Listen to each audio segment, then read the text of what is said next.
Hey guys, tonight, we're crawling under the rough, flea-bitten covers of a world most wouldn't dare dream about. Welcome to the Middle Ages, where beds weren't just uncomfortable. They were miniature biospheres of suffering. Imagine wood frames creaking with every movement, straw-stuffed mattresses crawling with insects, damp rooms thick with mold, and bedfellows that included rats, lice, and whatever else decided to nest beside you. This isn't some dark fairy tale, it's your reality now. You're about to lie down in a space that reeks of mildew, sweat, and unwashed humanity. Sleep tight. Not a chance.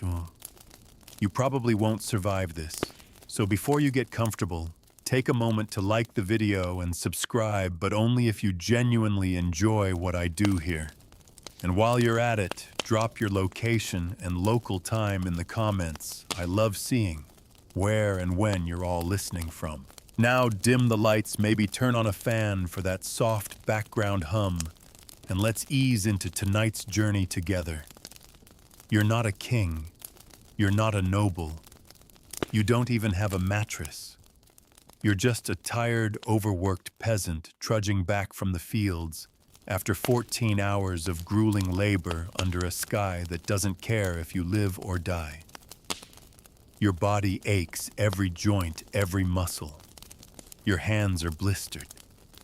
The smell of manure clings to you because you worked the land with oxen, and the oxen don't care about etiquette. All you want is to lie down to sleep. Just sleep. But here's where it starts to unravel. Your bed, if you can call it that, is a pile of straw stuffed into a coarse linen sack. Sometimes it's not even in a sack. Sometimes it's just straw on the floor, mixed with yesterday's dust and whatever the dog dragged in. You pick through it, hoping to shake out the fleas and beetles.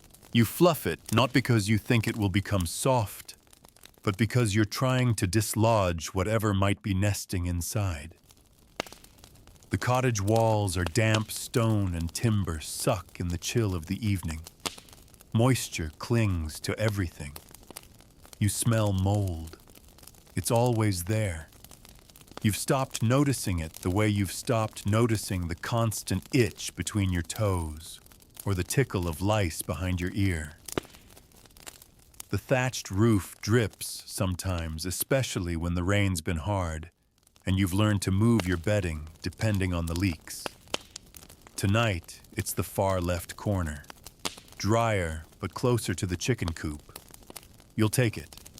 You sit down, bones cracking like dry twigs. The straw rustles beneath you, and instantly you feel the twitch of tiny legs somewhere near your thigh. You slap blindly. Nothing. Just paranoia. Maybe. Probably not. You lie back, trying to shift your weight evenly so that no single piece of straw digs too deep. It doesn't work. You can already feel one poking the small of your back. Another jabs your rib. There's no escape. But that's just the mattress. The sheets are another level of suffering. They're not washed often. Soap is expensive. Firewood to boil water even more so. Most of your bedding is washed once or twice a year, if that. So the linen itches. It's stiff with old sweat and something like grease. When you pull it over yourself, it clings damply. Your legs curl up instinctively, not for warmth, but to avoid the part of the blanket where the mold stains are darkest. Your pillow is a sack of straw, no different from the mattress. Sometimes it's feathers if you're lucky, or if someone slaughtered a goose recently. But feathers attract mites. The pillow is hard, uneven. You punch it once or twice, but it makes no difference. Eventually, you stop trying. Sleep should come easy to someone so tired, but it doesn't.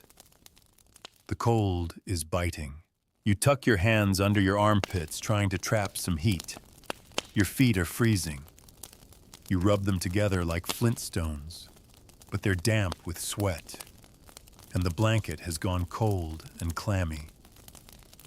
You can hear the wind howling through the cracks in the wall.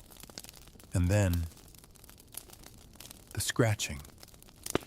It starts low, soft. A tiny sound under the bed or in the thatch above. Mice. Rats. Maybe something worse. You've had a weasel in the rafters before. You've had spiders crawl over your face in the night. Once you woke with a beetle in your mouth. So the sounds keep you alert. One eye always open. Your body lies still, but your mind is awake, counting every scratch, every twitch, every creak of wood. The wooden frame of the bed, if you're lucky enough to have one, groans under your weight, like it resents you. And it might. Beds were passed down through generations, rarely replaced. The joints are loose. The nails rusted. You've hammered it back together with found scraps. It wobbles. One day, it'll collapse completely, and you'll sleep on the floor like your neighbor already does. Sometimes you dream about comfort, about warmth, about clean sheets, soft pillows, and privacy. But the reality is this: you sleep in the same room as your children. Your spouse may be your aging parents. The room smells like smoke from the hearth, like sweat and livestock. There is no silence. Someone is always snoring, coughing, groaning. You learn to tune it out, just like the itching, just like the cold. You have to. Occasionally there's something worse. Bed bugs. They're harder to spot than fleas, but you know they're there. The bites give them away. Red, swollen welts that itch like fire. You scratch them until you bleed, then hope the wound doesn't fester. Infection is real. Death starts small in this age. A scratch, a bite, a chill that turns into fever. The bed, far from a place of comfort, becomes a starting point for decay. You curl tighter, trying to disappear. Maybe you doze off for minutes at a time.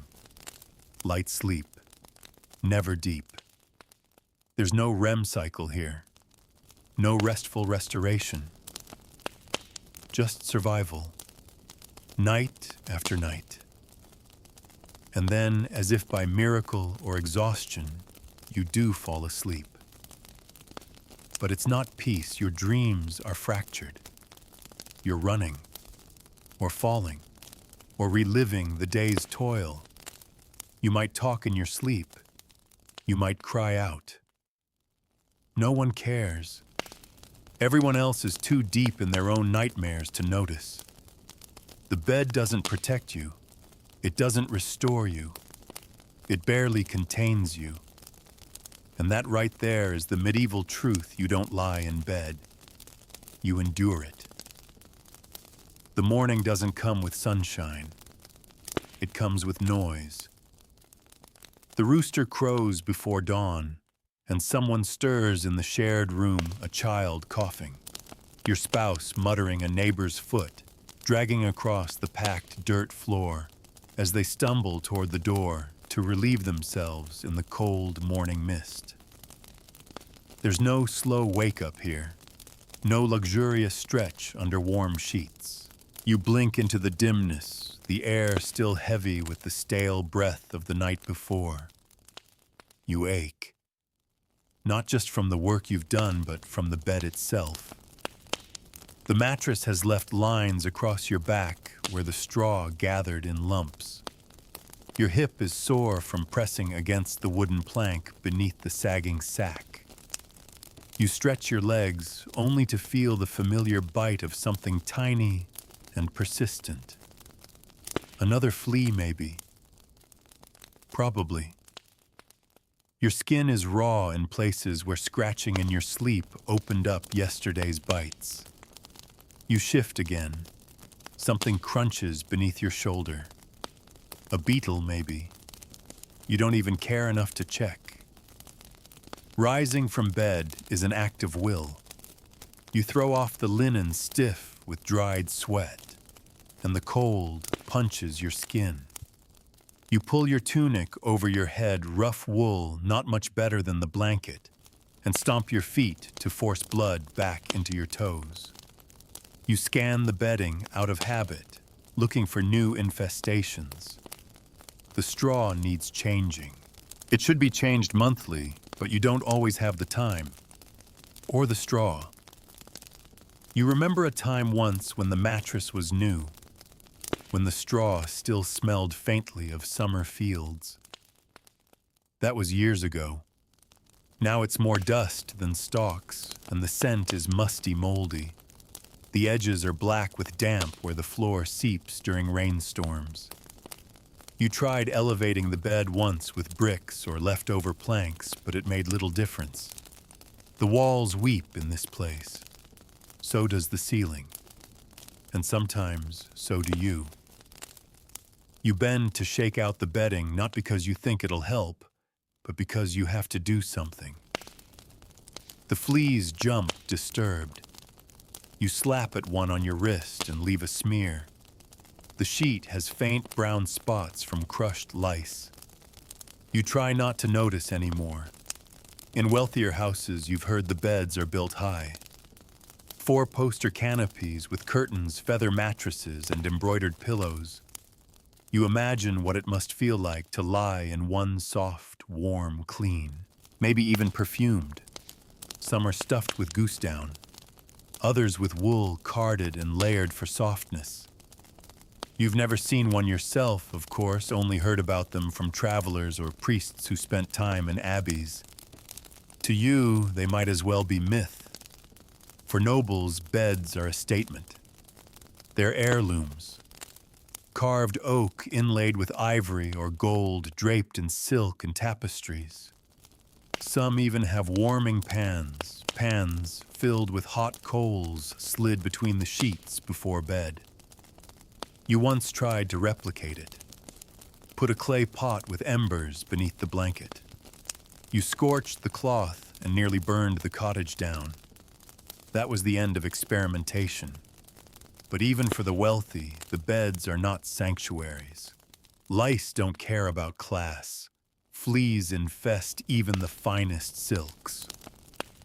Royalty scratched just like peasants did, though perhaps more delicately. Entire treatises were written in later centuries on how to avoid bed bugs in noble houses. That's how deep the plague of discomfort ran. You throw open the shutters and let in a sliver of weak light. It cuts through the dust hanging in the air. You see your bed clearly now, a deflated, filthy mass in the corner, sunken and stained. It looks like something died in it. And something probably did. You remember your uncle passing in that bed, feverish and soaked in sweat. He shivered through nights raving about demons in the thatch. When he died, you changed the straw, but not the sack. The smell lingered for weeks. Death was common in these beds. People died in them as they were born in them. Midwives knelt beside them, wiping sweat from brows. Priests whispered final prayers over them. They were the stage for every transition in life, and no one expected comfort, only familiarity. A final resting place filled with memories both good and grotesque. There are mites in the corners between the mattress and the wall. Tiny, persistent creatures that feed off dead skin. You scratch your arm again involuntarily. The bites are always in threes, breakfast, lunch, and dinner, some say. You smile grimly at the thought. Nothing's ever just one bite. You consider pulling everything apart, airing the straw, boiling the sheets, scrubbing the frame with vinegar or ashes. But there's no time. The field waits. The sheep need checking. The firewood must be gathered before nightfall. And even if you did, the bugs would be back by next week. So you do what everyone does, you live with it. Children don't complain. They don't know any better. You used to curl up beside your siblings' limbs, tangled together like a litter of pups. Shared warmth was the only defense against the cold. When one had lice, everyone did. You remember scratching competitions, digging nails into skin, until your mother slapped your hands away. She used a fine-toothed comb to remove the worst infestations. You winced as it dragged over your scalp. Sometimes she'd coat your hair in lard and tie a cloth around your head for days. It suffocated the lice, sort of. You look at your own child now curled up on their side, small and oblivious. Their mouth is slightly open, a trace of drool soaking the edge of the shared blanket. You gently pull it back over their shoulder, hoping they don't wake cold. The innocence of their sleep is jarring, especially against the backdrop of everything you've just endured. You envy it. But you also remember children didn't always wake. Sometimes they simply didn't. Crushed by exhausted parents in crowded beds, suffocated by blankets, taken by illness in the dark hours. And when they did, the bed became a cradle of grief, not rest. Beds in this age carry memory. Not the memory of sweet dreams, but of nights survived. Of waking up barely to face another day. Each creak of the wood, each worn-out fold in the blanket, tells the story of struggle. Not just yours, but generations. You don't sleep in your own bed, really. You sleep in your ancestors' choices, in their sweat-soaked rituals, in the imprint of everyone who came before you. You run your hand along the frame. It's splintered. Nails protrude where repairs were hastily made. You once tied the joints with rope to stop the wobble. It helped for a while. But nothing lasts long in this climate. Not wood, not cloth, not bodies. You wonder how many more nights you'll endure before you no longer notice the pain. Before the itches become background noise. Before your dreams forget what comfort ever was. Because comfort isn't just rare here, it's dangerous. It softens you, makes you yearn for what you can't have. Better to forget, better to adapt, better to see the bed not as rest, but as pause, a holding space, a place between one hardship and the next. And so you gather your sack of straw, you smooth it down, you fluff it once, watching the dust rise. You place it back where it was corner dry, not too close to the wall, and you know that come nightfall it'll be waiting, not to welcome you, but to remind you. By mid-morning, you've mostly forgotten the bed. The day's rhythm has swallowed you, your back bent in the fields, hands plunged into earth, still slick from last night's rain. Hunger gnaws, the sun climbs, and your skin stings with salt and soil. But somewhere behind your exhaustion, you remember the bed is waiting. Not like a soft return to peace, more like a chore you've postponed. A scratch you can't reach. Because no matter how far you walk or how hard you work, it follows you in memory, the creak of the frame, the scratch of straw against your skin, the scent of mildew baked into every thread. It's not just your place of sleep, it's a part of you now, like the calluses on your hands or the dirt under your fingernails. A silent weight always there. You spot a neighbor unloading bundles of straw from a cart. You eye it with envy. It's fresh golden and dry harvested just days ago. The kind that smells like sunshine and would feel light beneath your shoulder blades. You trade a few words, offer to help unload. Maybe they'll part with a small bundle, enough to stuff under your back, enough to pretend the bed is better.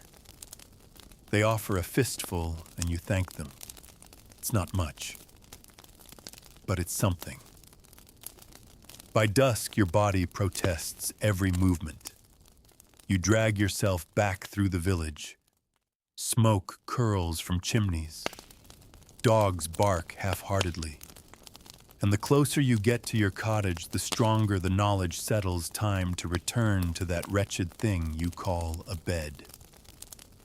Inside, your child stirs at the sound of the door. Your spouse is already curled under the covers, their shape barely rising and falling.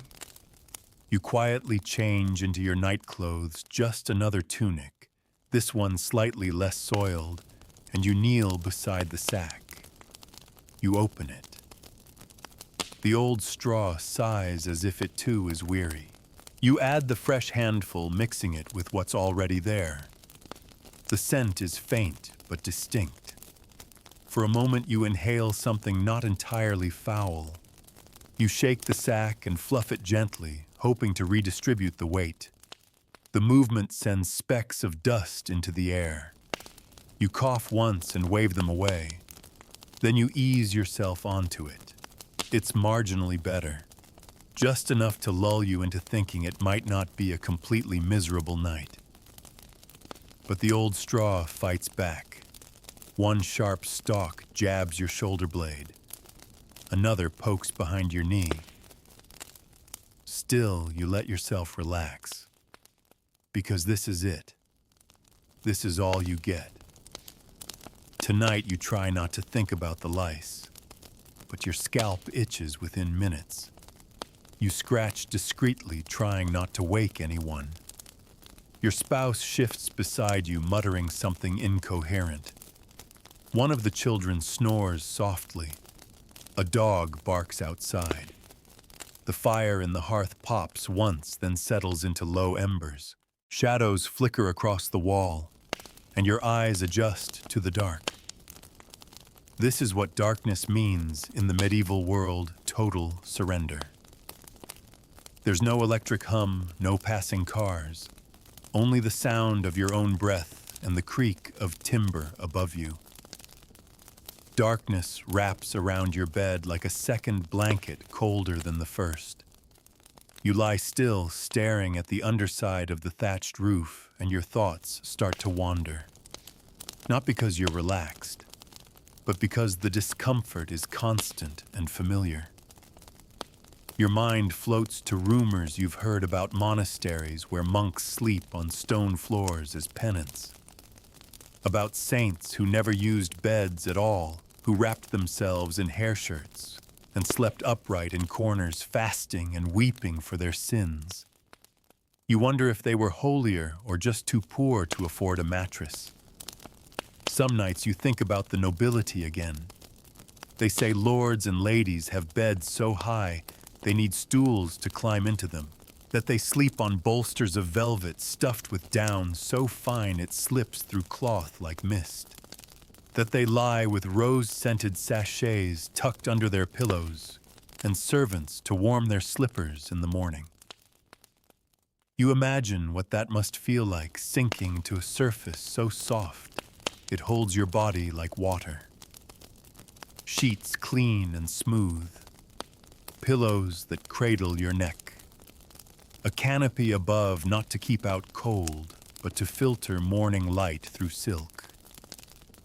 But then you remember, even in castles, not everything is golden. You heard about a noblewoman once who died from lice-borne fever despite her gilded bedstead, about a baron whose feather mattress caught fire when a candle fell.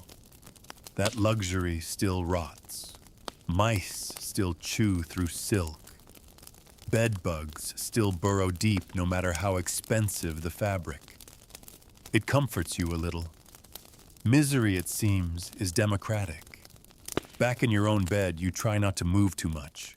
Every shift risks waking a child or jabbing yourself with straw or inviting another avalanche of dust. You can hear the soft clink of a rat somewhere in the wall. You hope it stays there. Last week it got into the bed. You woke to the sound of it scurrying across your legs. You swore, thrashed, and it vanished. You didn't sleep after that. There's also the damp. You feel it in your bones before your skin. It creeps in during the night, seeping through the stone floor and wooden frame until your blanket grows cold. Your breath fogs in the dark. You pull the sheet tighter, but it's thin and smells of old skin. Somewhere mold grows. You can't see it, but your nose knows it's there. Sleep, when it comes, is heavy and strange. You don't dream of floating or flying.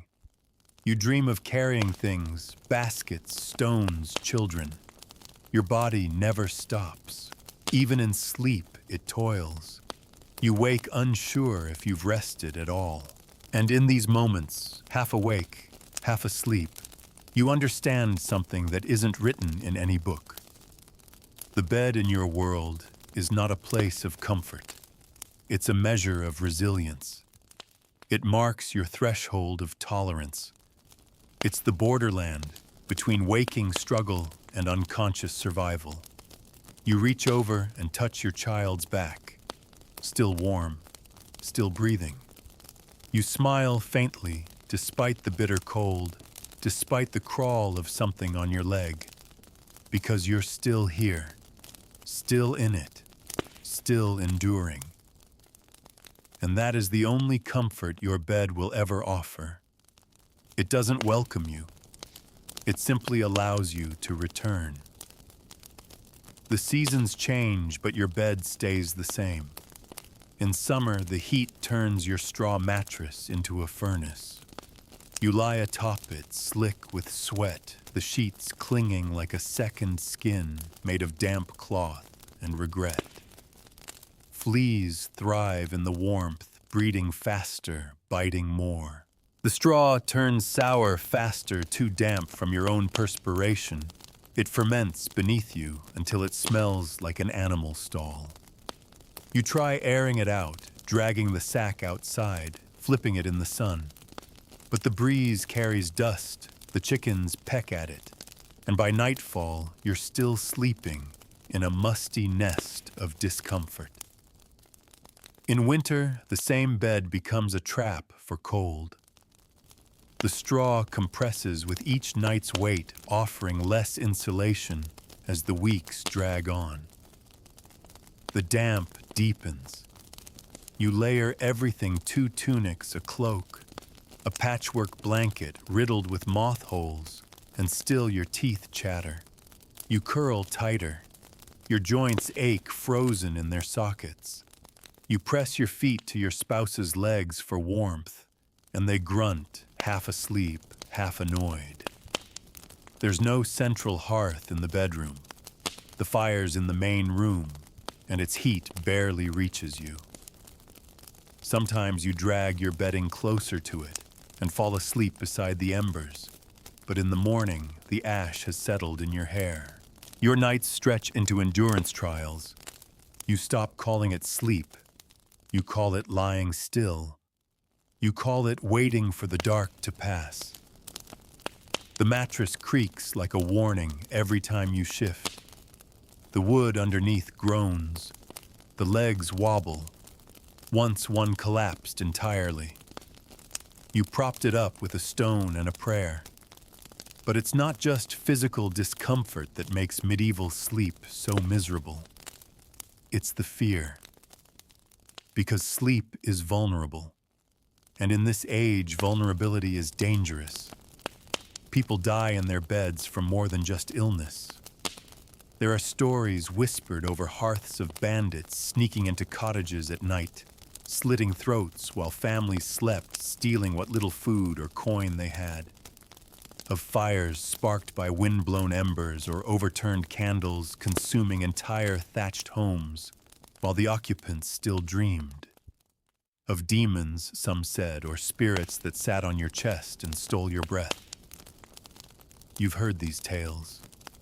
You've lived beside the people who told them. You've seen the scorched ruins of cottages that didn't make it. That's why you sleep light. That's why you jolt awake at every unfamiliar sound. That's why you keep a stick by the side of your bed, not because you think it'll save you, but because having it helps you believe you might stand a chance. There's a constant weight in the air at night, not just from fear or discomfort, but from the knowledge that this bed, this space is shared. You share it with your spouse, sometimes with 2 or 3 children. Bodies pressed together, breath mingling, limbs entangled. There's no privacy, no rolling over without brushing someone's skin. You learn to coordinate your shifts. You learn to accept the smell of someone else's sweat as part of the bedding itself. There are nights when someone coughs all through the dark hours, and you lie there wondering if it's just a cold or if it's something worse. The kind of worse that spreads. And if one person soils the bed too sick to move, too weak to warn, it's everyone's bed that suffers. You wash what you can scrub with ashes or vinegar and lay it outside to dry. But the stain remains. The smell lingers.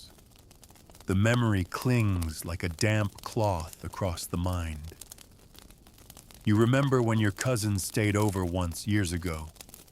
He had nowhere else to go. You made room in the bed, 4 people instead of 3.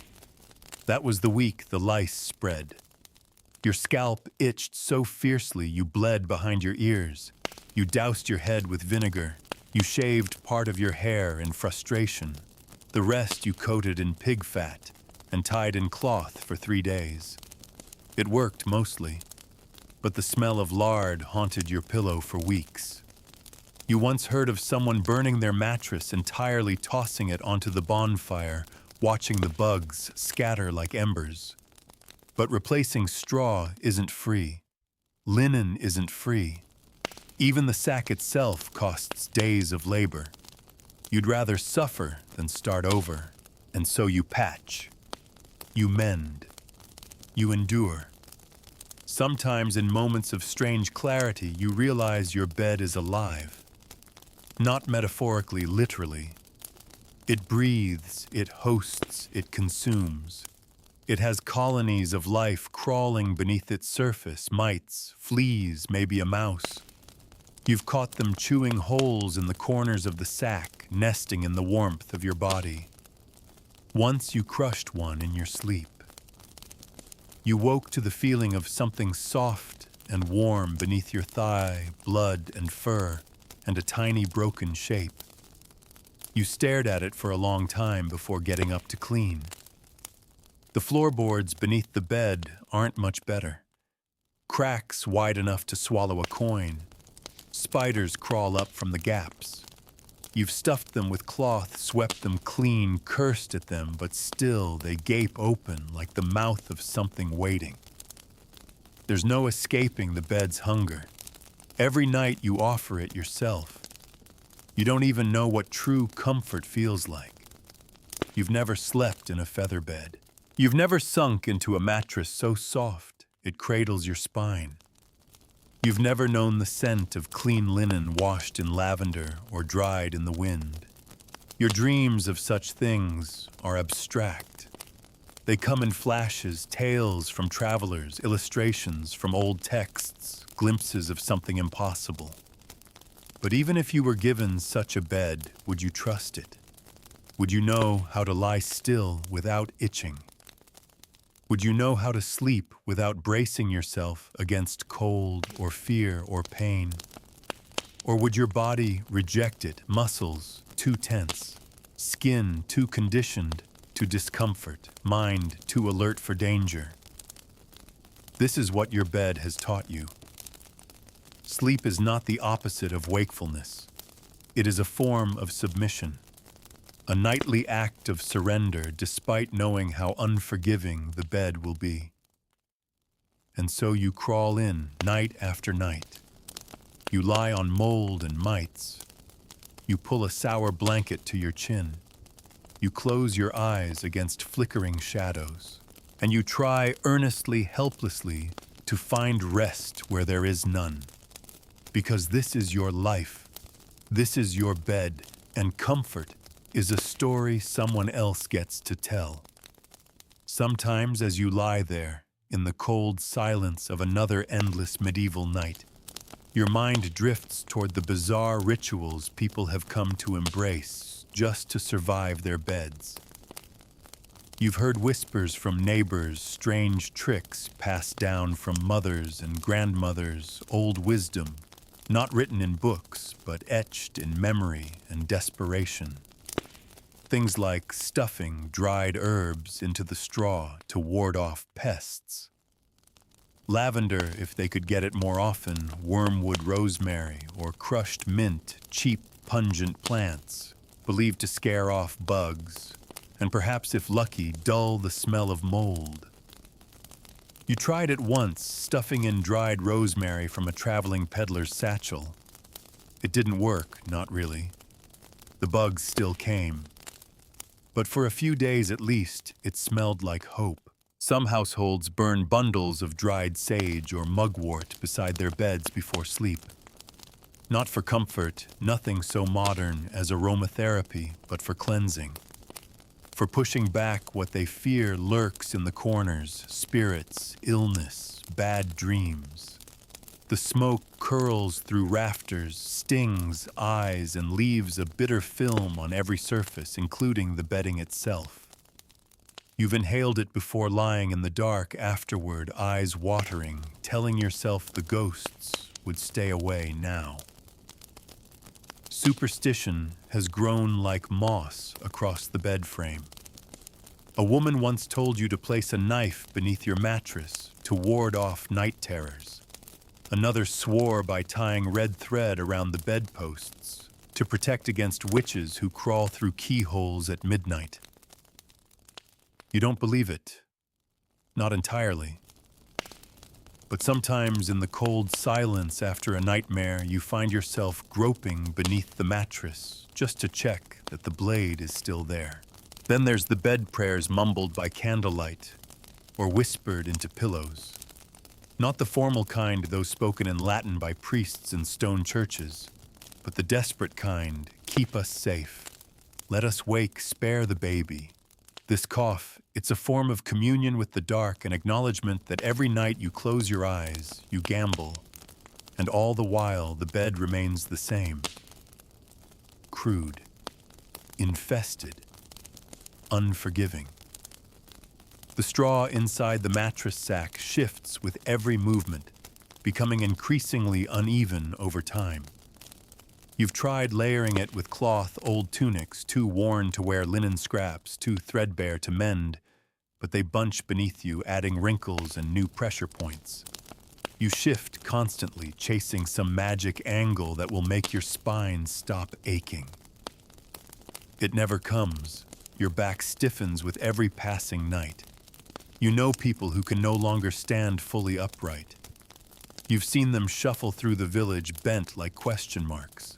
Their beds, they say, crushed them over the years, bent them with sleep, the way labor bent them with work. Children don't complain. They haven't yet learned there's another way.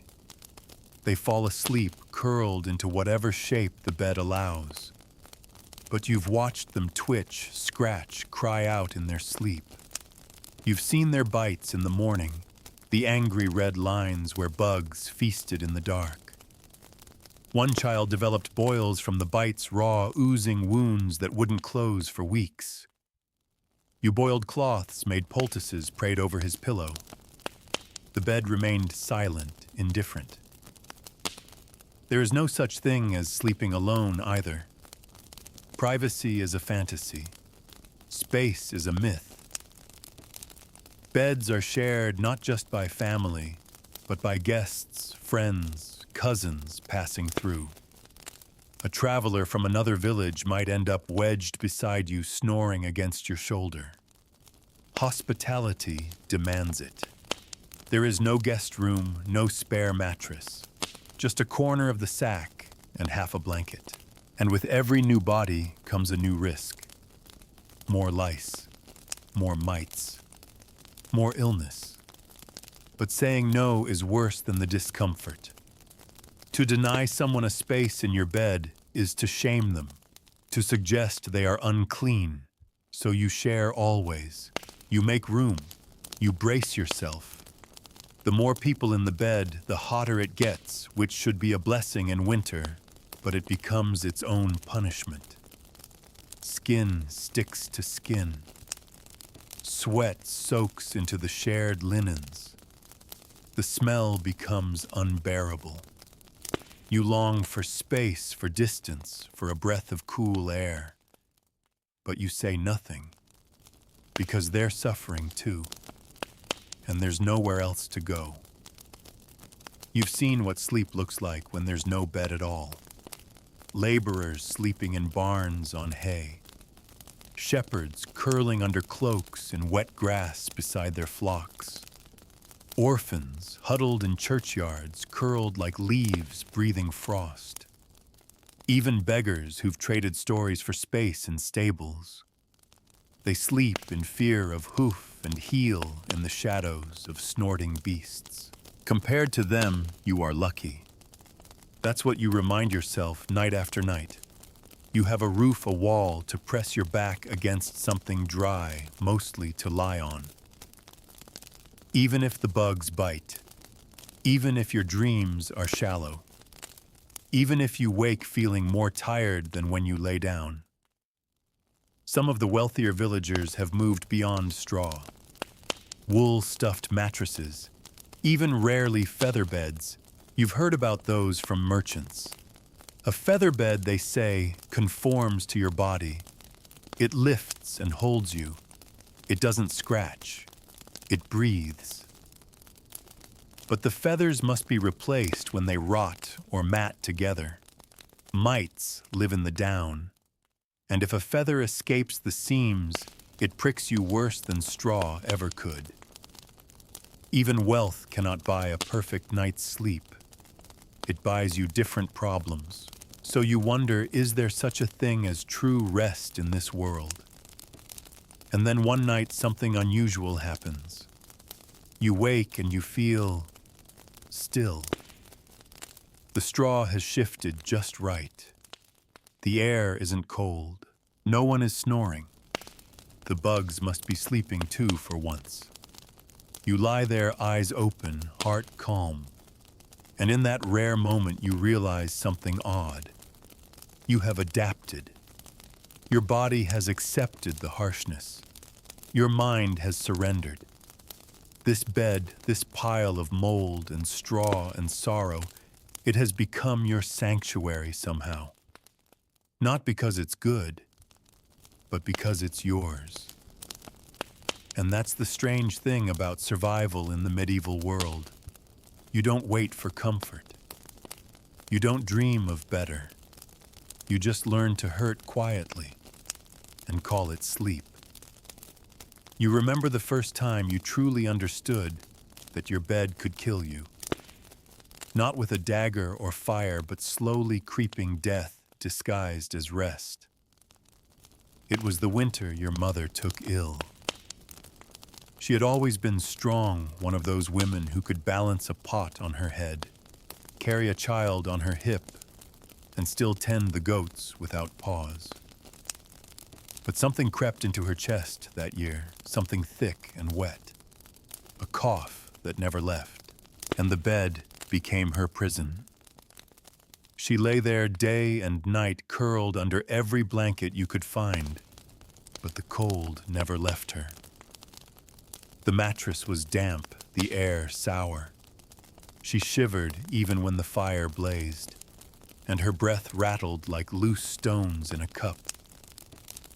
You tried to air out the bedding during the rare dry spells. You pressed hot bricks to her feet. Nothing worked. When she finally died, it wasn't with peace. It was with that same rattle and that same wetness soaking into the straw below her. You burned the bedding. You couldn't bear to sleep on the same sack. Even after the smell lingered like illness itself had taken root in the wood grain and mold. From that day, you began to look at beds differently. You saw them not as places of rest, but as traps where people lay down and didn't get up again. Every time someone complained of chills or night sweats, you felt the dread bloom in your chest. Because once the bed claimed someone, it rarely gave them back. You learned to fear stillness. You moved often during the night, if only to remind yourself you were still alive. You'd flip the straw, stretch your legs, crack your knuckles. And when someone else in the family lay too quietly, you'd reach out in the dark and touch their shoulder just to feel the rise and fall of breath. But the bed kept claiming people. Old ones first, then sickly children. Once a young man who fell ill after working through a storm. He coughed for 3 days and then just stopped. His mother wept over his body, rocking back and forth in the very bed where he'd lain. She refused to move him. She said the bed had taken her son's spirit, and to disturb it was to curse the rest of the family. So he stayed there overnight, stiff and pale, until the priest arrived with incense and holy water. That bed never got used again. They turned it against the wall like a shamed thing, then later chopped it into firewood. You were there when the mattress burned. The straw inside popped and cracked like tiny bones. The smell was awful, and yet, despite all this, every night you returned to your own bed. The alternative is worse. No one wants to sleep on cold stone or packed earth exposed to wind or rats. The bed is bad, but the floor is worse, and the streets unthinkable. You try to make it better. You check for lice with a comb you carved from bone. You sift through the straw once a week, pulling out the worst bits and adding what you can find. You patch the linen when it tears, though your stitching is poor. You leave the shutters open when the sun shines and drag the whole mess outside to let the breeze do its work. Sometimes it helps. The linen smells faintly less sour. The straw feels less lumpy. You even crush some dried mint and scatter it inside just to pretend it makes a difference. But deep down you know the truth: this bed will never love you back. It isn't designed for comfort. It's designed for survival, and even that barely. There's talk among the older folks that sleep itself used to be different. That people once slept in 2 parts, first sleep and second sleep, with a waking hour in between. A sacred pause, they say, when prayers were whispered and dreams interpreted. Some still live by it. They rise after midnight, sit by the fire, speak softly, then return to bed. You've tried it a few times, but all you ever feel is bone-deep fatigue. You can't imagine having energy in the middle of the night. Not when the day drains every last drop from you. But the idea lingers. That sleep was once gentler. That the bed was once a quieter place. You think of the castles, the manors, the monks in their tidy cells. Even the abbots with their high beds and prayer-stained linens. Do they suffer like you do? Do they itch? Do they feel the mold creeping up the bedposts? Or have they carved out little islands of warmth and silence amid the chaos of this world? Maybe. Maybe not. You've heard of monasteries where beds are simply wooden planks, a form of penance, a way to mortify the flesh. That sounds awful, but at least there's honesty in it. No pretense, no false promise of softness, just wood and bone. Your bed lies to you every night, pretends to offer relief, then betrays you with a splinter, a flea bite, a damp spot that chills your spine. Still, you return to it, because what choice do you have? You wonder sometimes if the next generation will know better, if your children will sleep easier, if they'll learn how to build something more than this lumpy sack and bug-riddled blanket. Or will they inherit it all, bed discomfort and quiet dread, like a family curse wrapped in linen? You've seen it happen already. Your oldest is nearly grown. They've started mending their own bedding. They fluff the sack just like you do. They scratch the same spots behind the knees. One night you woke and saw them sitting upright, scratching and mumbling in their sleep. It chilled you more than the wind ever could, because the bed is claiming them too. And so you begin to understand the bed isn't just a thing. It's a legacy, a slow inheritance of suffering passed down like a name. Each generation reshaping it, patching it, but never escaping it. And as you lie down once more in that creaking, crawling, half-rotting place you call rest, you whisper, not a prayer for peace, but a plea. Let this not be the end of me. Not tonight. Not yet. There's a strange kind of numbness that takes over when you've lived with discomfort long enough. You stop reacting to it. The first time a flea bite woke you, you scratched until your skin broke and bled. Now you just roll over. The first time your straw mattress turned moldy and smelled like wet sheep, you gagged and dragged it outside, hoping the wind would purify it. Now you barely notice. Your body has absorbed the truth. Your mind gave up. Resisting your bed will never be clean, never be warm, never be safe. But it will be there. You think of it sometimes as a beast. Not in a fairy tale way. There's nothing magical about it, but as a thing with a will of its own. A creature that groans under your weight, shifts beneath you, and always leaves a mark. You don't lie in it so much as offer yourself to it. It accepts you reluctantly. Sometimes in the middle of the night, your dreams blur into waking, and the bed does seem alive.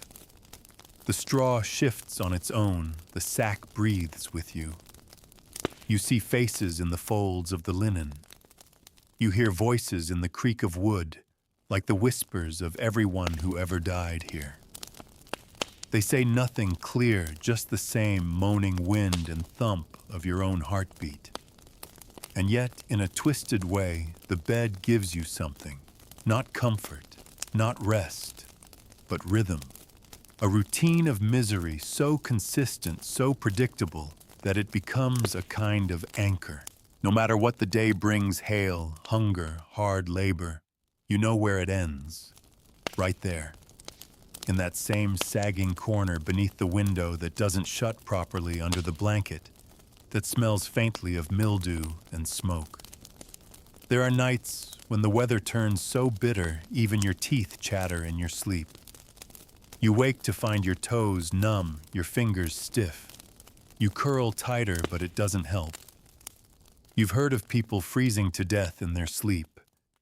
It's rare, but not impossible. The old, the very young, they don't always make it through the harshest winters. You press your hand to your child's chest, feeling the slow rise and fall. Still breathing, still warm enough.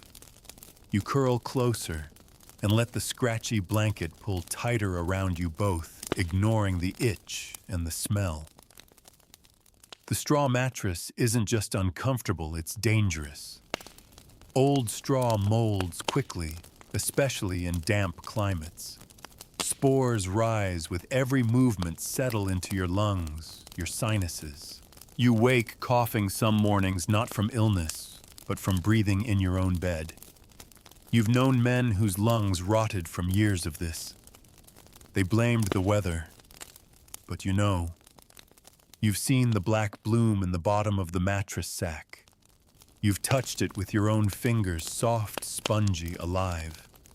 Still, what choice do you have? Some try to build frames to lift the mattress from the floor. You did too once. 4 planks and a handful of nails. It worked for a while, less damp, fewer rats, but the wood warped the legs, wobbled, and soon you were tilting in your sleep. You woke one night to a crash as one corner collapsed. You cursed, dragged the whole mess off, and slept on the floor for 3 days until you could fix it. And sleeping on the floor was worse. The cold climbed into your bones like a second skin.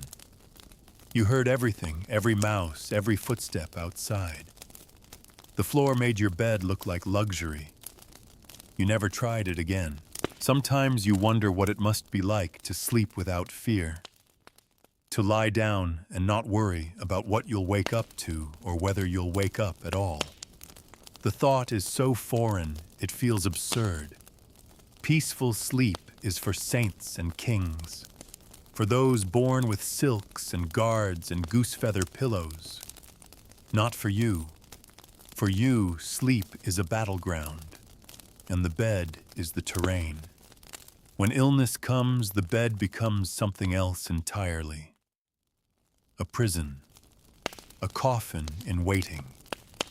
You've lain in bed with fevers before burning, shivering, delirious.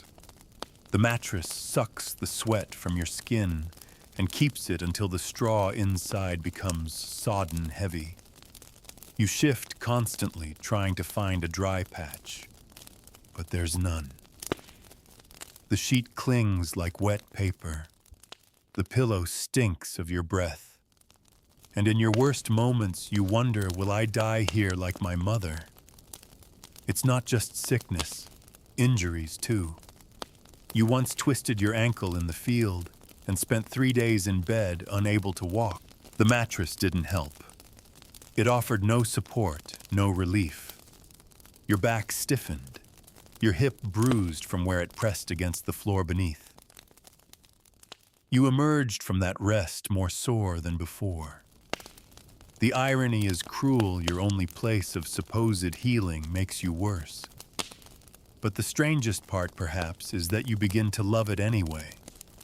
Not because it treats you well, but because it's yours. A constant in a world of uncertainty. You know every creak of the frame, every knot in the wood, every corner where the straw gathers. The smell is as familiar as your own breath. It's a misery you've memorized. Others try to comfort you. They say, at least you have a bed, and they're right technically. Many don't. Some sleep sitting up. Some sleep outside. Some are too poor even for straw. You remind yourself of that when the fleas wake you, when the mold creeps close to your mouth, when the blanket itches so badly you want to scream. You have a bed. You have something. And that something, however foul, is what gets you through. Because in the medieval world, the definition of comfort isn't softness or quiet or sleep without dreams. It's simply surviving another night. With breath in your lungs, skin unbroken, body mostly intact. And in that light, your bed, your filthy, sagging, bitter excuse for a bed, becomes something sacred. Not because it deserves reverence, but because you do. You sometimes wonder what it would feel like to fall asleep without bracing for pain, to stretch out without hitting a knotted clump of straw or rolling into a cold patch of damp fabric. What would it be like to lie down and feel nothing, no bite, no splinter, no bruise pressing against bone? You can't even picture it clearly anymore. Your body flinches at shadows of discomfort that haven't arrived yet. You shift before you feel the jab. You scratch before the itch begins. You've become a reflex trained by 1,000 broken nights, and yet you carry on. Your bed, such as it is, has aged with you. It's not made of oak or even well-seasoned pine. It's likely fir or willow, cheap and soft, already warped in places. When it was first put together, who knows how long ago it might have stood straight. Now it leans. One leg is shorter than the others. You shoved a folded scrap of cloth under it to steady the frame. The joints creak when you breathe too loudly. You're half convinced the entire thing might collapse one night, trapping you beneath its tired frame like a coffin lid. The mattress sack is older than your youngest child. You've repaired it so many times the stitches crisscross like a spider web. You know each one. You know which stitches hold and which are fraying. You run your fingers over them sometimes, not in affection, but in wary calculation. If that one breaks, the straw will spill. If this one goes, you'll have to spend hours patching it, if you can even find cloth. And straw isn't easy to come by. You don't always have fresh stalks to replace the old. Sometimes you reuse what you can, beating it clean with a stick, sifting through for dry bits, scraping off mold with a knife. It's an act of desperation, not maintenance. Even the rats wouldn't nest in what you're lying on. The bedspread, if it can be called that, is a patchwork of everything old and discarded. Bits of dyed wool linen too thin for shirts, the fraying corner of a sack once used for oats. All stitched together in shapes that don't match by hands too tired to care. The colors have faded. The scent is that of the hearth, the fields, the body. You pull it up at night and breathe it in because it's all you have. You try not to sleep directly on the wood. You've done it before when the straw was too far gone, or when you were waiting to dry a new batch. It's worse than the floor. Cold, hard, unforgiving. Your back hums with pain the next morning. You limp for days after. That's when you understand that even the worst bed is better than no bed at all. Even the mold and bugs and rot are easier to endure than the ache of bare boards against spine and hip.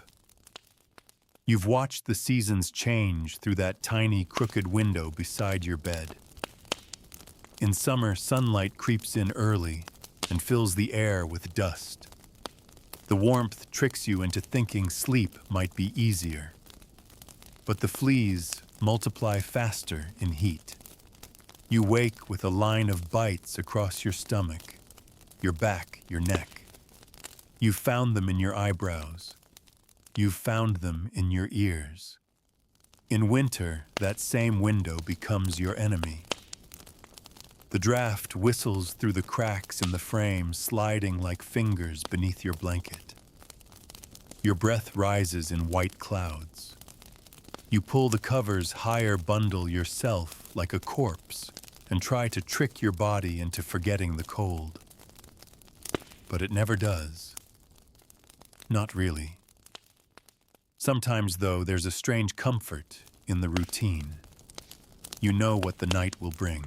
You know what part of the bed to avoid. You know which patch of straw is safest. You know how to wrap the blanket to avoid the worst of the cold. You've adapted. That's the real medieval skill, not resilience, but adaptation. Because if you don't adapt, you break. You know people who broke. Old Jacob, who started sleeping, sitting up, leaning against a wall, too sore to lie down anymore. He'd mutter about the bugs, the rats, the things that moved under the mattress. Then one day, he stopped sleeping altogether. He just sat there night after night, staring into the dark, whispering to someone no one else could see. He died in his chair. No one moved him for hours. When they did, they found bite marks on his neck, not animal ones. Insect. They say he'd been feasted on for days. And Marta, she used to sing lullabies to herself in bed to chase away the fear.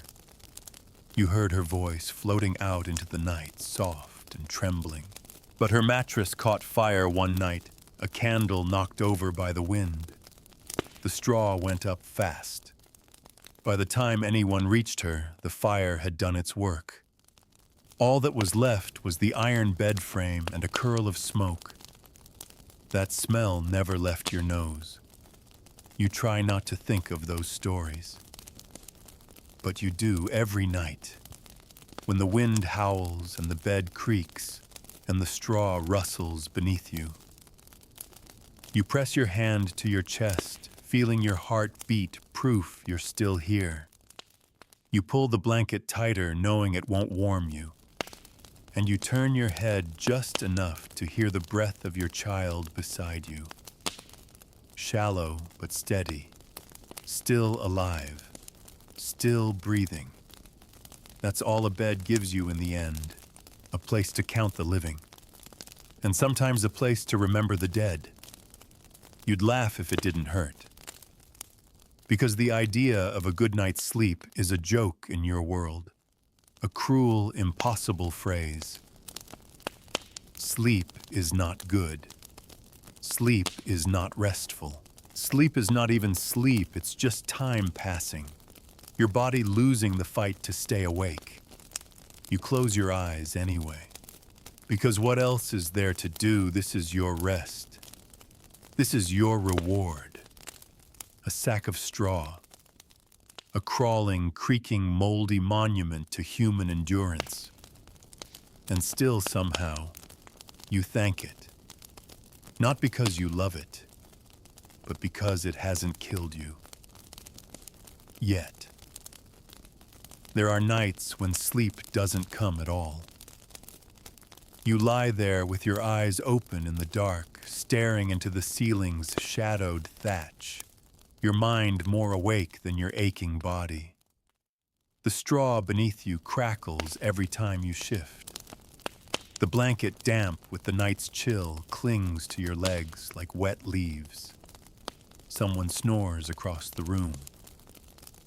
The fire's gone out. The cold creeps into your bones, and your thoughts begin to unravel. That's when the memories come. Not sharp, not clear, but soft-edged and heavy like the air in a room that hasn't been aired in weeks. You remember nights from childhood when the bed felt like a nest. It wasn't any cleaner back then, or any warmer, but you didn't know better. You slept with your siblings, stacked like spoons, giggling in the dark, until your mother hissed at you to be quiet. You'd fall asleep with someone's elbow in your side, someone's feet pressed to your shins, and it didn't matter. It was warmth. It was togetherness. There was comfort in not being alone. Now, years later, you're the one hissing at your own children. You feel the same frustration your mother must have felt. You hear your own voice echo hers, short-tired, resigned. The bed hasn't changed. Only you have. You've gone from child to caretaker, and still the same straw sags beneath your back. You used to dream once. Wild, vivid dreams. Riding horses. Flying. Watching the moon sink into a sea of stars.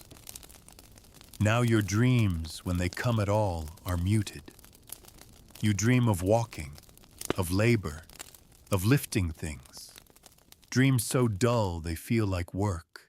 You wake up as tired as when you lay down. And there's always the itch, the unending, cruel itch. You scratch in your sleep, sometimes long, slow drags of your nails down your legs, your arms, your ribs. You've woken with blood under your fingernails or fresh scabs where the skin gave way. You don't even remember doing it. The fleas have colonized you. You live with them like tiny roommates who never pay rent. You hate them, but they win every night. It doesn't help that you know too much. You've spoken with the old healer, heard her stories. She says bugs live for months in the folds of fabric in the seams of the mattress sack. She once showed you a louse under a magnifying glass, a grotesque little creature with legs like needles and a mouth built for piercing. You couldn't sleep that night. Every rustle in the straw felt like legs on your skin. You tried washing everything once, built a fire, boiled water, scoured the sheets with soap root, hung them to dry on the line, prayed for sun. For a single night, the bed felt almost clean. Almost. But the relief didn't last.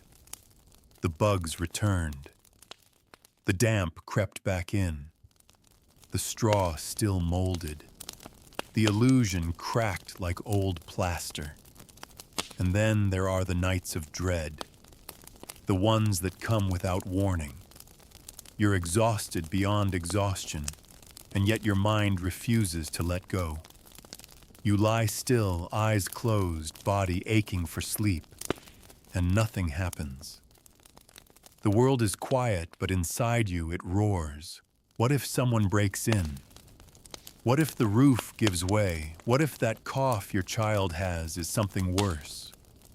You try to calm yourself. You try to pray. But even prayer feels heavier than it should. You mouth the words, familiar ones, the same your mother whispered to you. Keep us safe tonight. Let us rise tomorrow. But the silence after is long and empty, and the bed is no help. It's too alive. It shifts. It groans. The wood creaks like an old voice. You know the frame's going. You've reinforced it twice, but the joints still loosen. One day it'll collapse entirely. Maybe while you sleep. Maybe with someone still in it.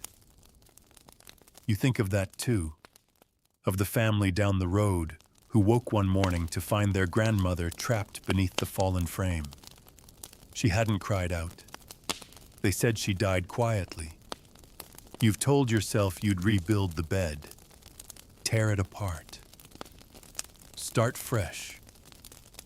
But where's the time? Where's the wood? Every day is survival. Every night is repair. You fix what you can, delay what you must, and lie down again on the same sagging bones of this cursed structure. And still, somehow, you envy it. The bed doesn't care. It doesn't worry about anything. It doesn't feel the cold. It doesn't dread dawn. It just waits. It accepts you, and every night you return to it like a moth to flame. Because it is yours. Because it is the only place in your world that's both always familiar and always slightly different. The straw settles in new ways.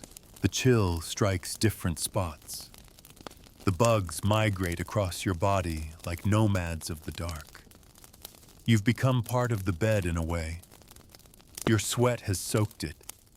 Your skin has flaked into it. Your blood is on its seams.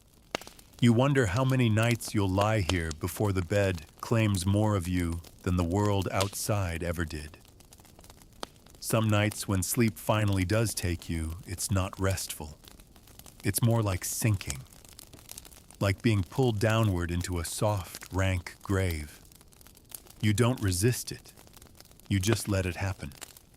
Because it's better than lying there awake, counting the seconds, the fleas, the breathless thoughts. And when you wake, if you wake, you lie still for a long time. Listening. Feeling. Checking if you've survived another round in the ring. If your bones still move. If your skin still burns. If your breath still fogs in the cold morning light. You rise slowly, not out of habit, but out of necessity, because the bed is not a refuge. It's a reminder that even rest can rot, and even sleep in this world comes with a cost. By now, you've stopped expecting anything different. Your body has mapped itself around the bed's discomforts. There's a small dip near the middle where the straw always thins first, and your back naturally curves to accommodate it. Your right shoulder presses against a knot in the wooden frame, but you've learned not to lean into it too much. Your legs know where the coldest corner of the blanket falls, so they curl inward before they ever get there. It's a choreography of fatigue. Every night, the same grim dance. And still sleep is never guaranteed. Tonight, your youngest has a fever. They're bundled beside you, sweating and shivering, their breath raspy. You've given them willow bark and cool cloths, but all you can really do is wait. You place your palm against their forehead and feel the fire beneath the skin. The bed cradles them just as it cradled your mother and your brother and others whose names you no longer speak aloud. You pretend not to think about what this bed has witnessed. You pretend not to remember who it's claimed. The room is silent, except for the child's breathing and the occasional snap from the hearth down to its last glowing embers. You're afraid to move too much, afraid you'll wake them. The blanket barely covers you both, and you're sharing what little warmth your bodies can generate. Your feet are ice. Your skin itches. But you stay still because this moment matters more than your comfort. The straw beneath your child is damp now. Fever sweat thick and sour. You'll need to change it tomorrow, assuming there is a tomorrow. You've already picked out the least moldy bundle in the shed. You know exactly how many hours it'll take to beat it clean and how your hands will sting when it's done. But you don't care. You'd change the sack every day if it meant your child would wake up smiling again. There are moments, brief ones, when you almost forget the filth. When the bed becomes a place of closeness. Your spouse breathing evenly beside you. A child's hand resting lightly on your arm. In that fragile space, the bed feels like a cocoon, not a curse. It still smells of damp cloth and mildew, but it also smells like bodies you love. Like life, however weary. But those moments are rare. More often, the bed is a battleground. You've rolled over onto bugs. You've swatted fleas only to find new bites by morning. Once a centipede crawled across your chest, and you woke screaming. You crushed it under your fist, and the mess soaked through the sheet. You couldn't bring yourself to clean it until sunrise. There are creatures that live in the thatch above your head, too. Mice, mostly. Sometimes birds, occasionally worse. You've heard scratching, even soft chirping, but you've also heard heavier movements. Once a weasel fell into the room, landing on the bed and thrashing in your blanket before you managed to shove it off. You didn't sleep at all that night. And yet, despite everything, your bed is still better than nothing. You've seen the beggars who sleep on stone, travelers curled under carts, children huddled in barns, teeth chattering through the night. You might not have comfort, but you have shelter. You have something to lie on, even if it's crawling with life. The wealthy, of course, sleep differently. You've heard stories. The manor down the road has beds draped in velvet filled with down. They warm bricks in the fire and slip them between their sheets before bed. Servants air the linens daily and dust the frames with sweet-smelling powders. You can't imagine such extravagance. You can't even picture what it would feel like to lie on softness to sink into something instead of balancing on it. What must it be like to fall asleep without fear?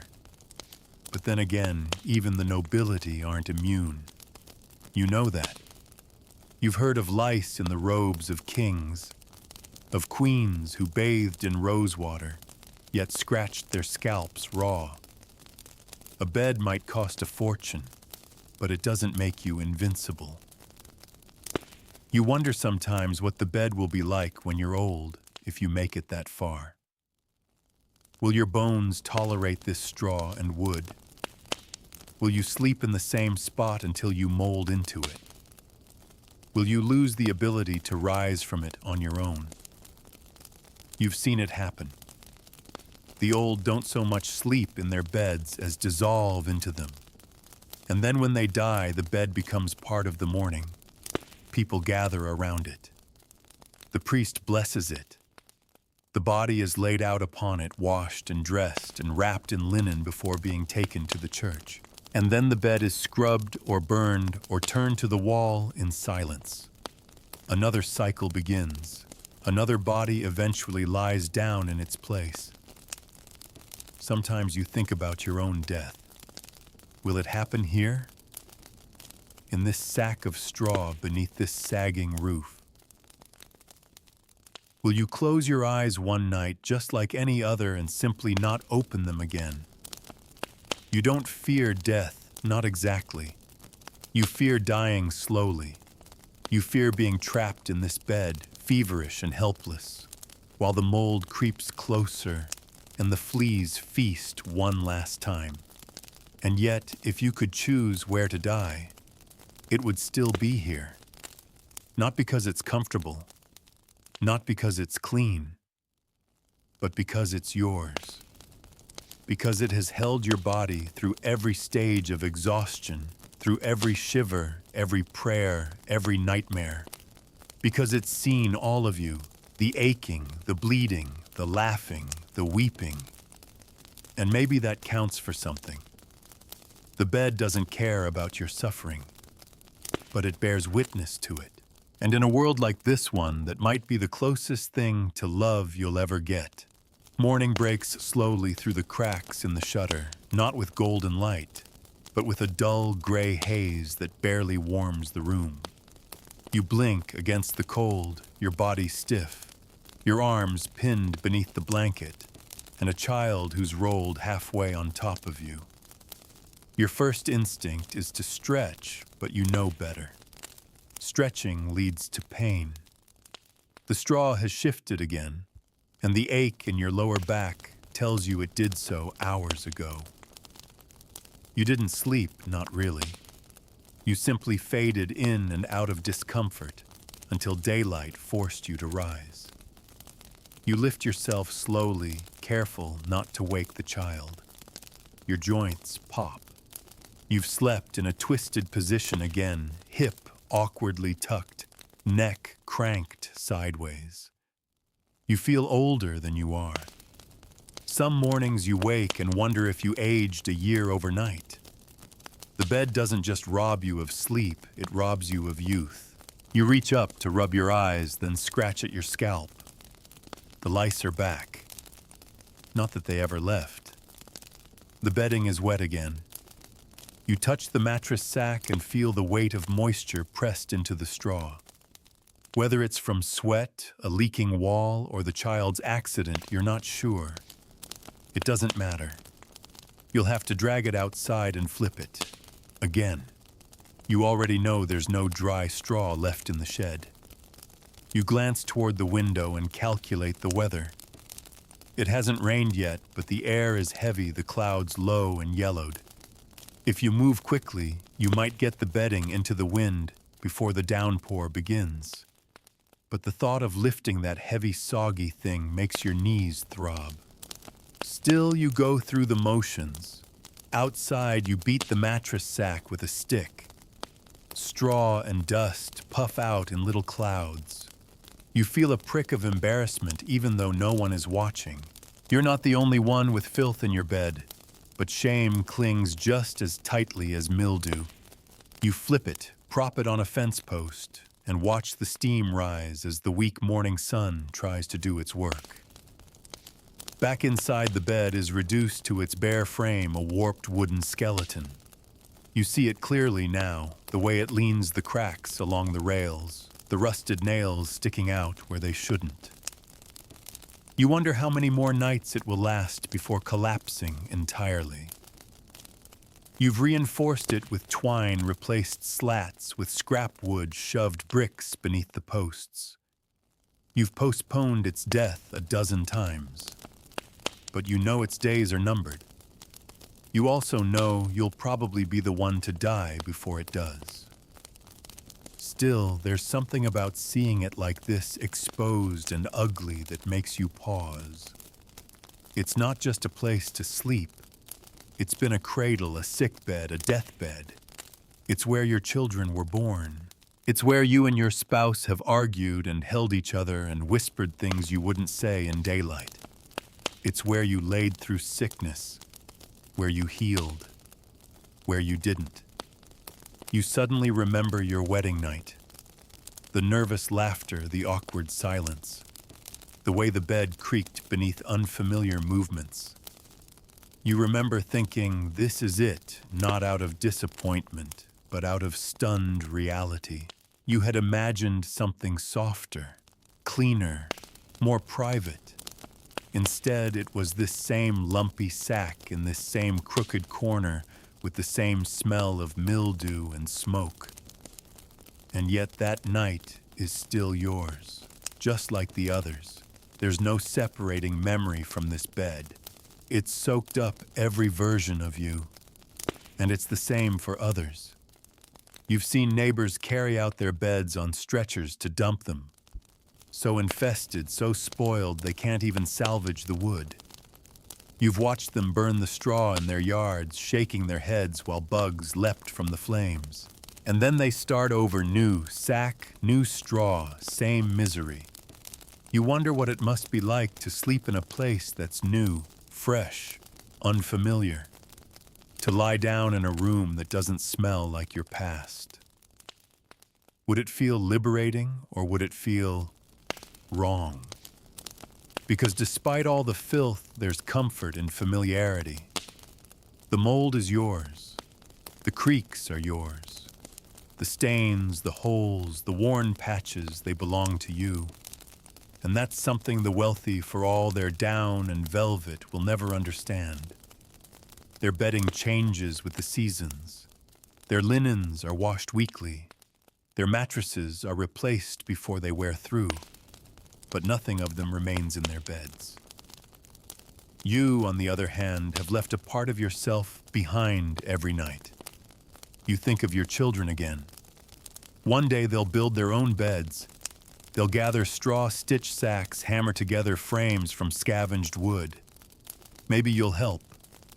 Maybe you'll just watch, too stiff and tired to bend. And you wonder, will they curse their bedding the way you have? Or will they too come to love it in that bitter, resigned way that only poverty teaches? You hope they'll build something better, something warmer, something safer. But hope is dangerous. It invites disappointment. And still you can't help it. You reach for the dried mattress sack and carry it back inside. It's not fully dry, but it's drier than it was. You lay it back on the frame and smooth it out. The straw rustles beneath your hands. You pull the patchwork blanket over it. One corner catches on a nail and you tug it free. It's ugly. It's ruined. But it's yours. And tonight you'll return to it. Like you always do. Not because you want to, but because there's nowhere else to go. You don't even notice the smell anymore. That damp, earthy stench that clings to the mattress, the blanket, even your own skin. It's simply background now, as much a part of your life as the smoke from the hearth or the muck on your boots. Others might wrinkle their noses if they stepped into the room, but you've breathed it in for so many nights that it's become invisible. And that's the terrifying part. The bed in all its filth becomes normal. You find yourself defending it sometimes, if not out loud, then in your own thoughts. When someone complains about their straw poking them, you catch yourself thinking, at least mine still holds together. When someone grumbles about lice, you shrug. What else did they expect? You've learned how to live with all of it, to adapt, to stop dreaming of a better sleep, and instead simply endure what's possible. The line between coping and surrender blurs. You've seen that surrender in the eyes of others. There was an old woman in your village, Isolde, who hadn't left her bed for 3 winters, not because she couldn't walk, but because she no longer saw the point. She ate there, relieved herself. There lived her last days buried beneath 5 tattered blankets and a sack of rotting straw. You brought her soup once. The stench inside that room nearly knocked you over. But she didn't flinch. She just smiled, grateful for the company. She died in that bed, of course. And when they removed her body, they had to burn everything, the mattress, the frame, even parts of the floorboards beneath. It was too soaked in death, too steeped in time. And still you don't judge her, because deep down you understand. When you spend enough nights in a bed like this, it starts to feel like the only safe place in the world, even when it's killing you. It's a strange contradiction. You fear the bed, but you also trust it. You trust its creaks, its cold spots, its usual wrongness. You don't trust new beds. When you've slept in another's home on a guest sack of straw, or a strange mattress in another cottage, you've lain awake half the night, heart racing, limbs tense. You missed your own discomfort. You missed the sharp poke in your back that told you were home. That's what this bed has become, a familiar misery. Predictable. Comforting even in its cruelty. You'd never say that out loud, of course. It would sound mad. But you feel it each night when you crawl under that thin patchwork sheet and settle into the groove your body has carved over countless restless nights. You always settle into the same spot. It's the driest corner, the least collapsed section. Your back knows it instinctively. The wood beneath sags just enough to support your shoulders, but not too much to strain your spine. You've adjusted the straw there 100 times, pulling from one end, stuffing in more from another, and shaping it like clay. The bed, in a way, has molded itself around you. You sleep in its shadow now. You dream in its shape. Even when you leave it on the rare nights you spend elsewhere, or when you're too sick to sleep at all, you feel its imprint on your body. Like a bruise. Like a memory. You've even named it, though you'd never admit it out loud. Old lump.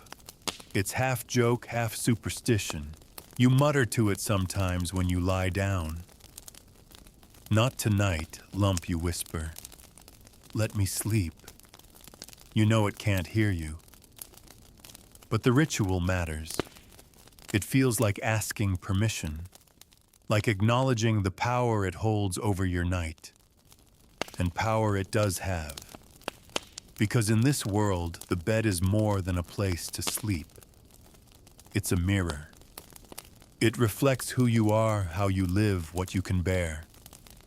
It shows you your own poverty every night. It whispers, this is what you get. And yet, in spite of all that, it also tells another story. A quiet, stubborn one. A story of survival. You've lain here through illness, through grief, through hunger and cold. You've welcomed new life here and mourned death. You've fought bed bugs and mold and the slow rot of wood. And still you lie down night after night, daring to sleep. That matters. It might not be glory. It might not be comfort. But it's something.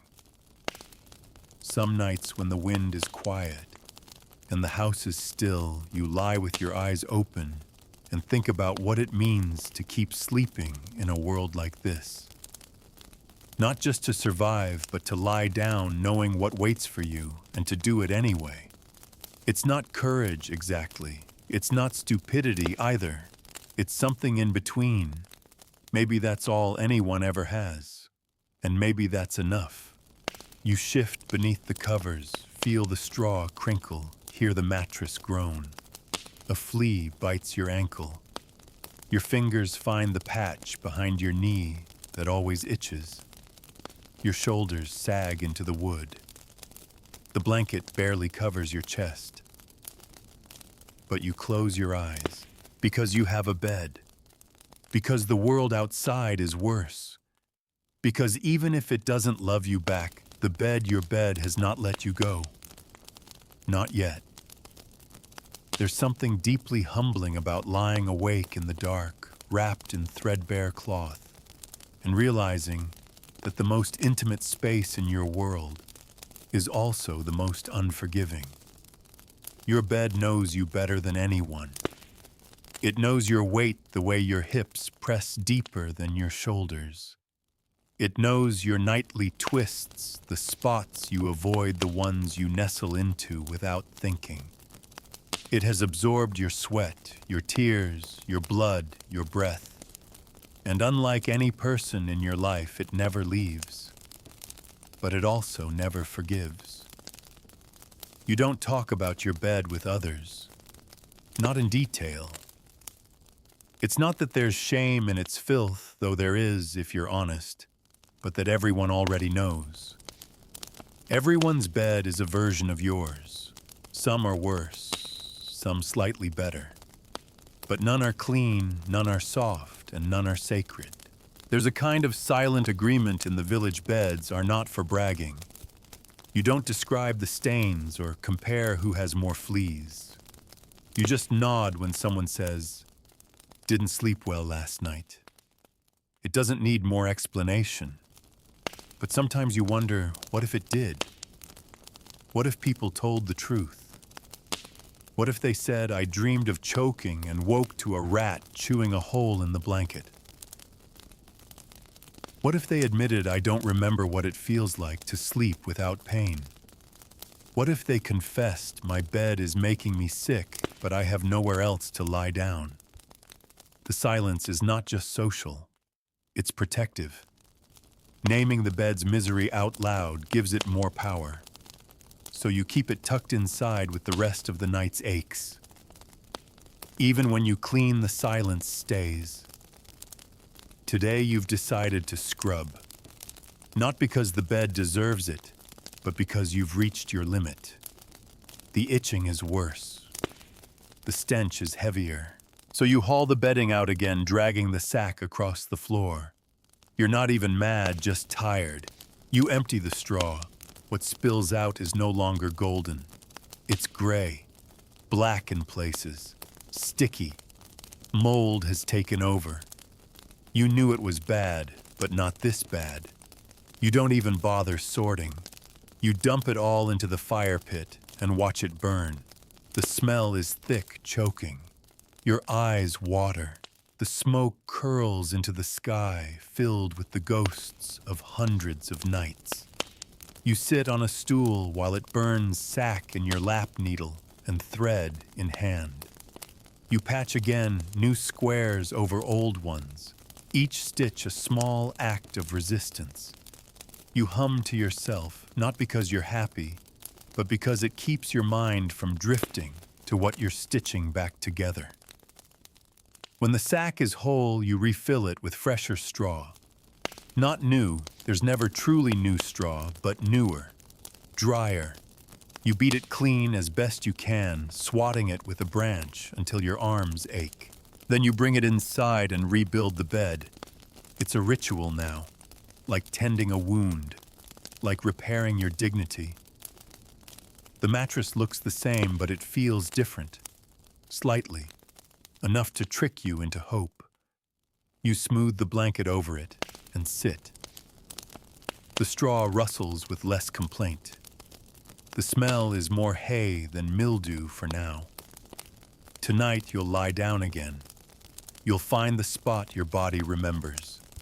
You'll stretch out and see if the new straw presses differently against your back. You'll breathe through your nose and wait for sleep, knowing it may not come. And even if it does, there will be dreams. There always are. You rarely talk about those either, but you remember them. The bed makes sure of it. The worst are the ones where you sleep in comfort, deep, gentle dreams, where you lie on a bed so soft it sighs beneath you. The sheets are white. The air is clean. No fleas, no mold. Just silence and warmth and rest so deep you weep in your sleep. Then you wake tangled in your patchwork blanket, skin itching, and the memory of that softness vanishes like mist.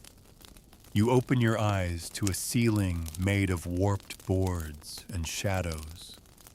You lie still, aching with the cruel trick your own mind played on you. Those dreams are the most dangerous.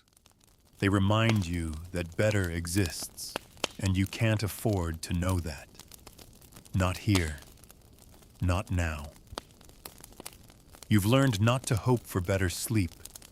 You hope instead for fewer bites, for less damp, for no new stains on the blanket, for a quiet night without weasels or wind or sickness. And when you get those things, it's enough. That's what the bed has taught you how to redefine enough. Enough is not clean. It is not soft.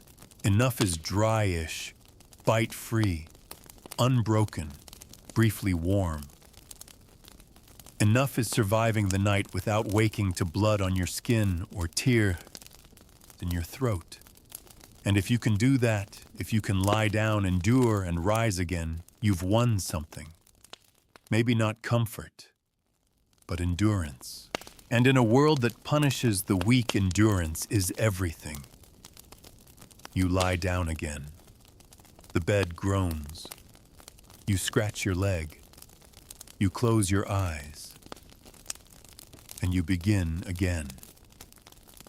Tonight, the wind howls louder than usual. It presses against the thin wooden walls of your cottage like a hungry animal slipping through every crack, every seam, whispering across the floor and under the bed frame. You lie there in the dark, awake again, blanket pulled to your chin, one foot tucked beneath the other for warmth. The straw beneath you shifts with your breath.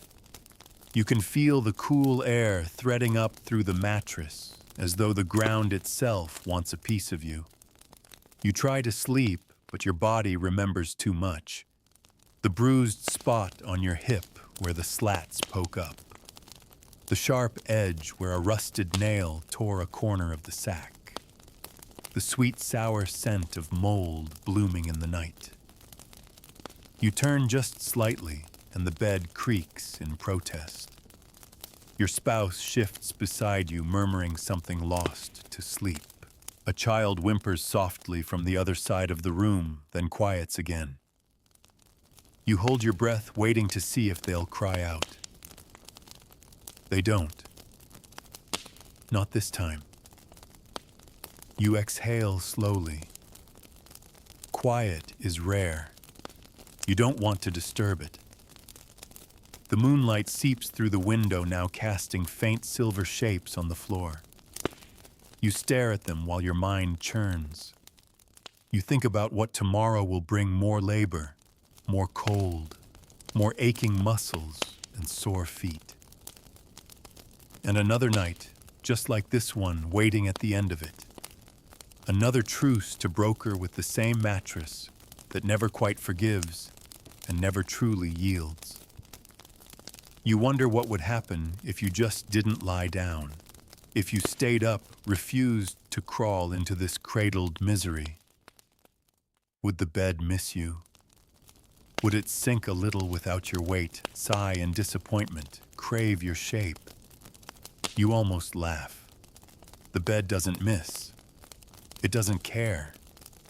It's not alive. And yet it feels like it is, like something ancient and quiet and cruel breathing just beneath you.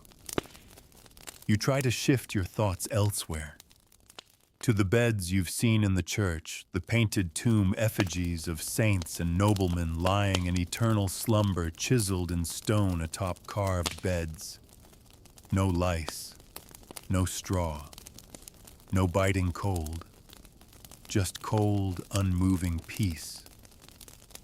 You wonder if that's the only time anyone ever truly rests once they're gone. But death doesn't sound restful when you've spent your life lying in something that mimics a coffin. The wooden slats, the immobility, the silence. You already know what it feels like. You've lived it for years. You're not in a rush to make it permanent. Instead, you shift again, trying to find a softer patch. You fold your hand beneath your cheek. The blanket slips from your shoulder. You tug it back. The flea bites on your wrist sting a little. You scratch them gently, then scratch harder. The itch is constant now. Even when the fleas aren't biting, your skin expects them. It's not just physical. It's trained into your nerves. The sensation of crawling that isn't really there. You remember once slapping your arm so hard in the night that it bruised. There was nothing there. The mind plays tricks. The bed teaches it how. It teaches your body to tense before the creak, to flinch before the cold. It makes you wake before pain finds you. It turns rest into anticipation, sleep into resistance. And it does it night after night, until you don't remember what it's like to lie down without preparing for war. And still you do it. Because what else is there? Even the nobles, you remind yourself, suffer. You overheard a traveling merchant once gossiping over ale. Said he'd slept in a lord's manor and was eaten alive by bedbugs. He showed his arms red, blotchy, raw. The feather bed was soft, he said, but infested. The sheets had lace and embroidery, but no amount of stitching stopped the bites. And that made you feel something strange. Not joy, not spite, but kinship. Because at least suffering and sleep wasn't just yours. Even the fine beds were cursed. Even the velvet sheets held secrets. Even the rich dreamt of peace and woke in discomfort. That's the great joke, you suppose. The bed levels everyone eventually. Kings and beggars both wake scratching. Both pray for one good night. You lie back against your pillow, a flattened sack of straw stained hard as bark. Your head sinks into the groove your skull has shaped over time. The ceiling stares down warped wood crossing, like the ribs of some slumbering beast. You imagine the bed breathing again, not loudly, just barely. It waits. It always waits. And still, for all its punishment, you return to it. Every night. Without fail. Not because it's kind. Not because it's comfortable. But because it's yours. Because you know it. Because despite everything, it hasn't swallowed you yet. And you wonder, does that count as love or just survival? The night stretches on longer than it should. Sleep doesn't come. Or it does, in thin, glassy layers, shards of awareness broken by coughs, scratches, whispers, and the groaning of the mattress frame under your own exhausted weight. The straw rustles like dry leaves louder in the dark. The blanket itches worse than usual, or maybe your skin has just given up, pretending not to feel it. Every time you begin to drift, something real or imagined pulls you back. And still you stay there. Still. Quiet. Resigned. Because getting up would mean facing the cold. The floor. The walls that leak wind. There's nowhere else to go, and even if there were, your body is too tired to seek it out. The bed, awful as it is, has claimed you again. Wrapped you in its choking familiarity. In the faintest edge of morning light, you watch the shape of your breath in the air. You're still alive. Your chest still moves. That counts for something. You glance over at your spouse, curled face hidden, and then at your children, still bundled beneath a sagging corner of the blanket. One of them twitches in their sleep. Another sighs. A faint snore. They've learned too how to lie still enough not to anger the mattress, how to shift without waking the bugs. It's a terrible thing to be proud of, and yet you are. This is a family that has learned how to survive a bed that wants nothing more than to break you down, inch by inch. You once thought of beds as the end of the day, as the place where the labor stops and peace begins. But in this life, the bed is where the hardest work happens. The work of keeping still, the work of suffering quietly, the work of dreaming carefully so the dreams don't remind you too much of what you'll never have. Still, sometimes the dreams come anyway. Last night you dreamed of a feather bed, a real one. You sank into it like warm water, soft and deep, and when you turned, it yielded like a living thing. The blanket smelled of lavender. There was no itch, no cold, no sound but your own breath. It was so foreign, it frightened you. You woke mid-dream, gripping the edge of your own sack-stuffed mattress, heart pounding skin raw. Because even in sleep, your body knew this was too good, too impossible. Even dreams cannot give you a clean bed without consequence.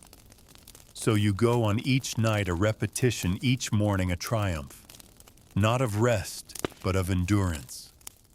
The thought hits you sometimes you've spent nearly half your life lying here in this one spot, not resting, not recovering, just lying, surviving, slowly, quietly, the way a tree endures wind or a stone endures rain. Worn down, never broken, the bed will outlast you. Of that you're sure. It has already watched more lives pass than you can count. It will hold others after you're gone, your children perhaps, or strangers who move in when the house is empty. They will lie on this same frame. They will patch the sack with the same tired stitches. They will scratch the same bites, mutter the same prayers, sigh into the same moldy folds of cloth. And they will endure just as you did, because that's what beds are here. They are not furniture. They are not comforts. They are relics, testaments to the quiet strength of people who were never given the luxury of softness. You stare at the ceiling a while longer, listening to the wind start to fade. The light outside begins to shift. Not sunrise yet, but near. The long, black stretch of night begins to break apart. You pull the blanket higher, even though it does little to help. You close your eyes, even though you know you won't sleep. And you whisper to the bed, because it's all you can do, just let me make it through one more night.